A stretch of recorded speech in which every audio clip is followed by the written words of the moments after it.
Well, without getting into confidential details, we've been communicating, which is most important. I think the Prime Minister is doing everything in his power to get a fair trade deal with the U.S. Dominic LeBlanc, which I've always said is an absolute champion. He's been down there making sure that we get a fair trade deal. And then Secretary Lutnick had a good conversation yesterday with him. And it was positive. It was positive. U.S. is our largest customer. We respect them, but it has to go both ways. You can't have tariffs on one side and not the other. I still stand by what I say. Dollar for dollar, tariff for tariff.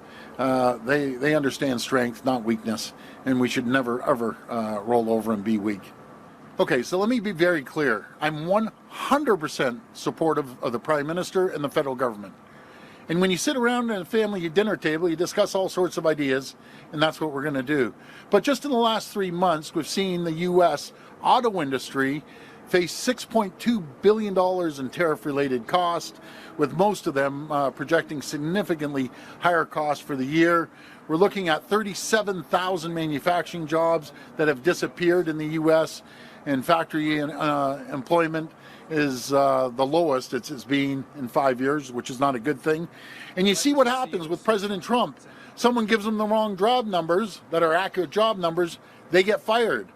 Well, President Trump has to realize it's costing companies billions of dollars. So they need to shift and start looking at working collaboratively with us, looking at the AMCAN fortress, put a ring around America and the U.S., in Canada, have the two strongest nations in the world. We could thrive and prosper. He'd rather fight.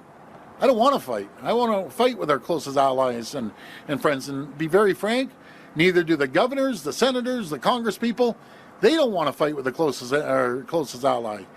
They can fight with everyone else, but you don't need to fight with your closest friend and your number one customer.